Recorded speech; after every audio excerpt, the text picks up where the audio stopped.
Thank you so much for that, Reggie. My name is Elsa Holahan. I'm a junior at Hill House, rising senior.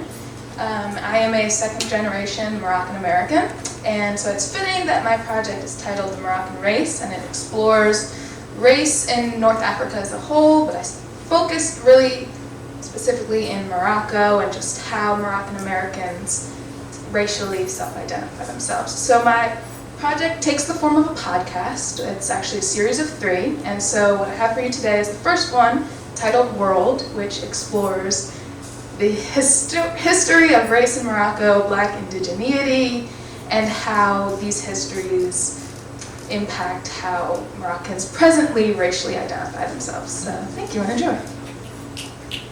Oh, and because it's a podcast, please feel free to close your eyes, stare at a wall, just allow yourself to be comfortable. Thank you. My name is Elsa Holahan, and I am participating in the Social Justice Reader Fellowship with the Institute Library, located in New Haven, Connecticut. The Institute Library has served as a community space, inviting New Haven high school students in and allowing them to spearhead a social justice-related project of their choice. Prior to my participation in the program, I had struggled to racially self-identify myself as a second-generation North African living in the United States.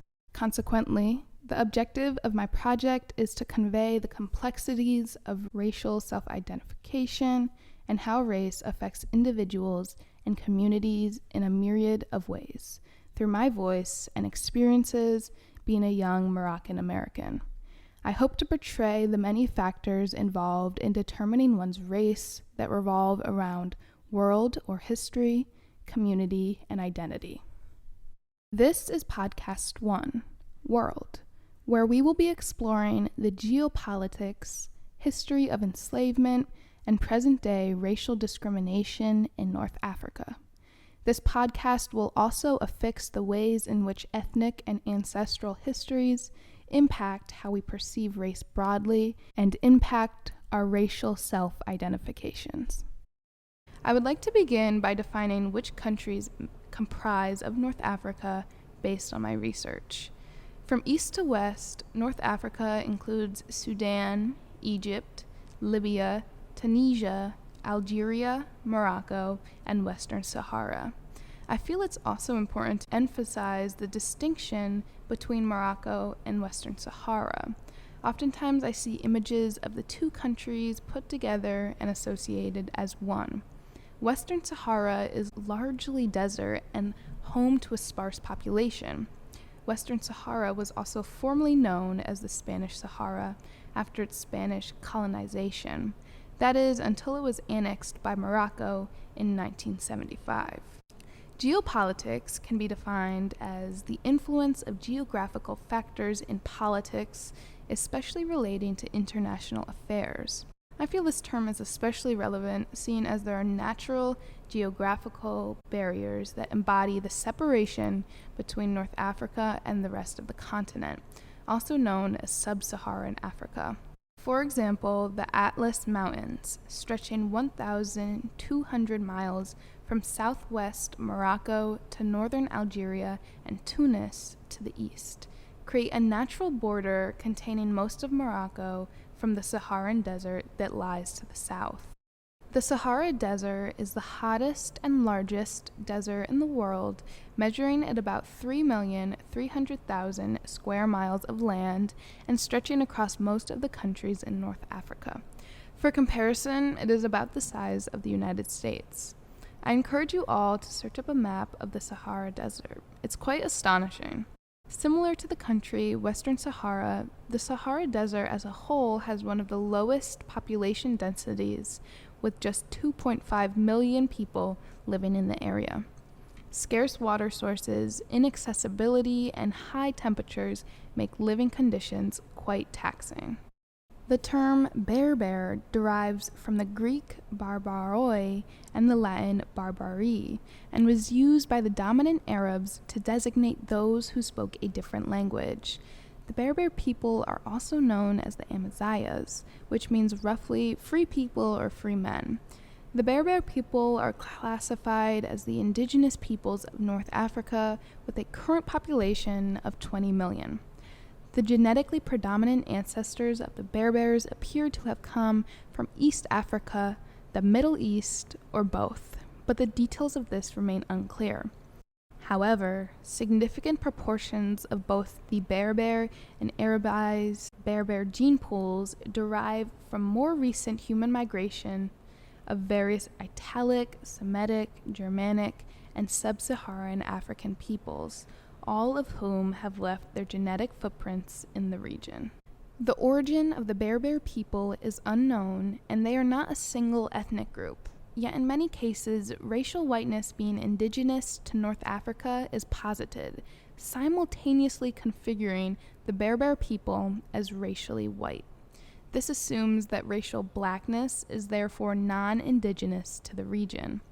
These notions of racially white indigeneity in North Africa were fueled by the trans-Saharan trade, dating from the 7th to the 11th century. The trans-Saharan trade linked the Mediterranean economies to the sub-Saharan economies, where the main commodity of the trading system was gold, primarily abundant in Sudan and other sub-Saharan countries. Gold was not the only item being traded. The Mediterranean coastal regions produced cloth, glassware, weapons, and books. The Sahara held large deposits of copper and salt, and the peoples in this area farmed dates. The coastal regions of West Africa produced various agriculture goods, textiles, metal products, and gold. The trading was mobilized by the use of camels, introduced by the Romans to North Africa in the 1st century. Arab merchants operating in southern Moroccan towns bought gold from the Berbers and financed more caravans, or groups of camels and their operators. These commercial transactions encouraged further conversion of the Berbers to Islam. Similar to the Berbers, the spread of Islam in sub-Saharan West Africa was mainly a result of the trade through the peaceful transfer of Islamic ideals through interactions between Muslim merchants and West African people. West African elites converted to Islam, which better connected African merchants to North Africa and the Middle East's wealthy Islamic merchant communities. The expansion of the trans-Saharan trade network reshaped West Africa's political, economic, and social systems. Beginning in the 8th century, demand for African slaves was accentuated by the spread of Islam. The vast networks of trade routes controlled by Muslims were used to capture people and transport African captives far from their homelands. For centuries, this exploitation was catalyzed by caravans of Arab and Berber traders who transported African captives from sub-Saharan Africa to the slave markets of North Africa, the Mediterranean, Asia, and Europe. Enslaved Africans were often forced to work as porters carrying other goods being transported north. This trading system survived into the 20th century. The transatlantic slave trade lasted 366 years, but many Saharan trade routes survived for the better part of the millennium. Interestingly, Berber and Arab trading routes created noticeable African ethnic groups in many major towns around the Mediterranean, from Cairo to Istanbul. In northern parts of North Africa, enslaved sub-Saharan Africans lived with the family and were exploited as domestic servants, concubines, and porters, and even as elite Praetorian guards.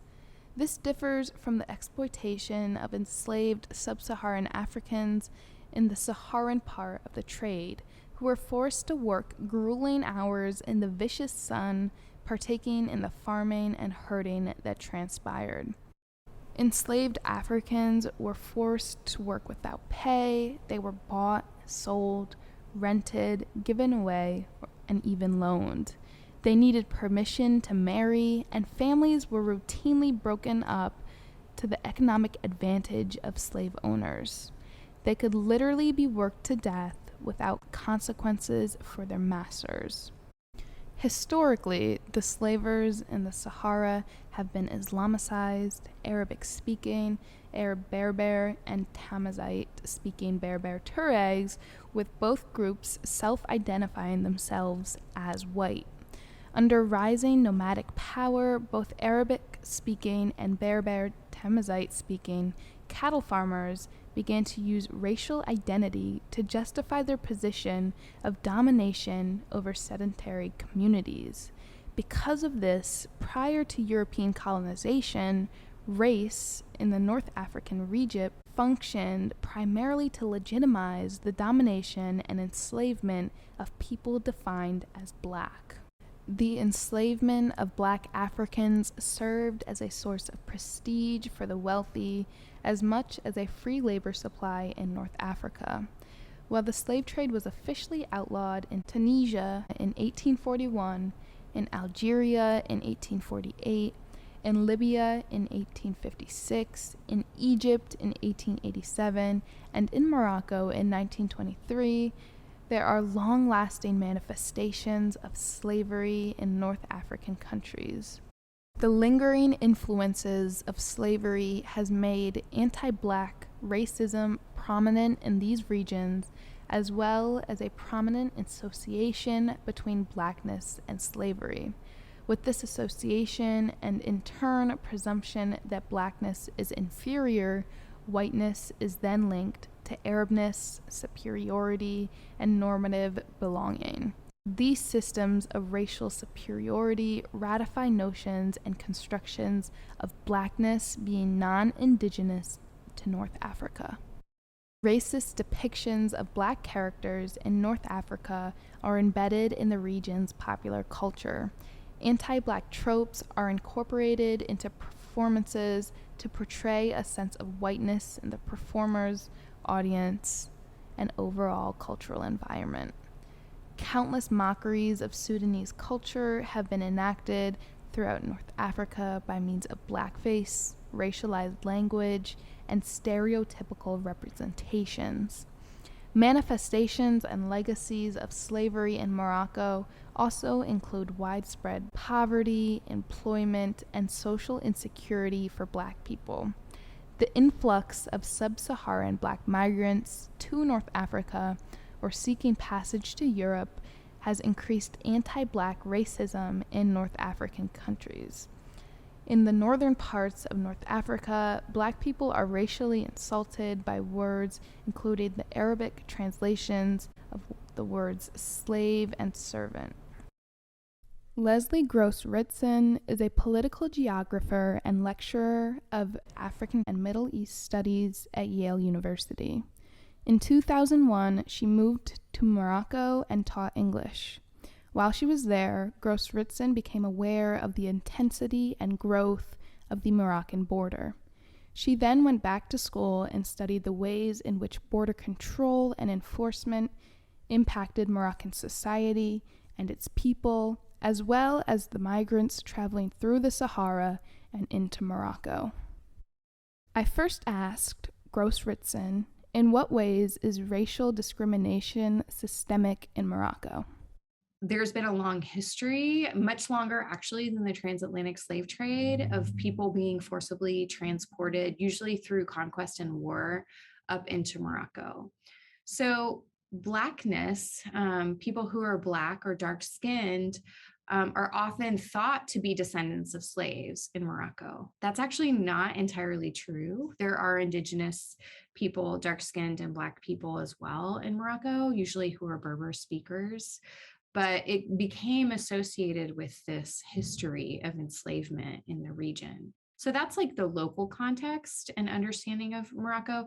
And I should say that Morocco is a different situation than, for example, the North American plantation system, where the one drop rule means that anyone who has any blood at all that comes from Africa or African descent counts as black. That is not the case in Morocco, but rather it has to do with your father's lineage.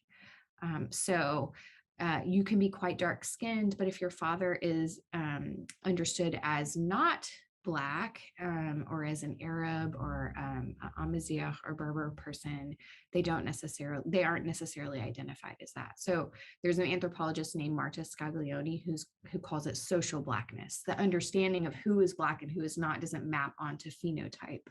But then you also have other actors and situations happening at the same time. So in Europe, you have a lot of anxiety about migration to Europe, particularly Muslim migration, and this idea of the threat of Islam for Christian Europe, and also African migration and the threat of African migration to destabilizing like this imaginary or this idea that some people have of a white Europe. So this white Christian Europe is threatened.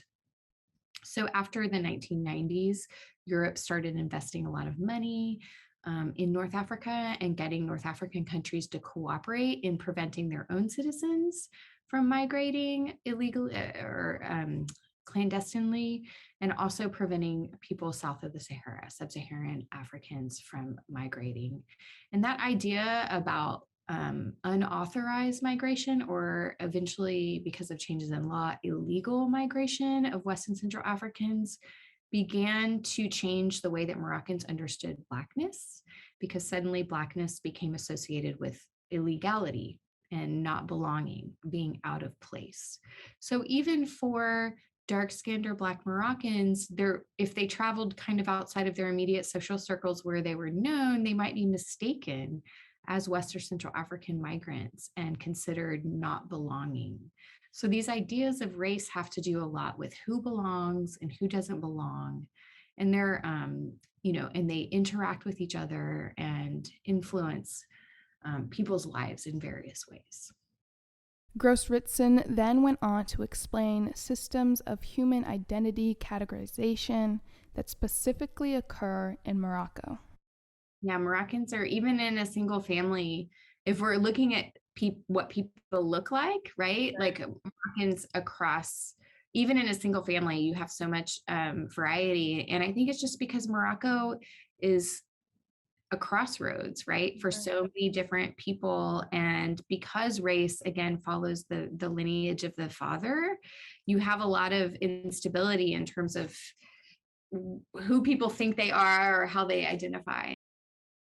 I don't think there's really a category of ethnic Moroccanness, because Moroccans are a mix of all different kinds of people, and ethnicity, just like race, is one of those things that exists more in our imaginary and our categories than actually in practice. So someone who might identify as Arab Moroccan, for example, might also have Amazigh or Berber indigenous, relatives or people in their family tree. So there's a lot of instability in the ideas of of Blackness, of Moroccanness, of Arabness, of Berberness, of Jewishness, because there's a Jewish population as well in Morocco.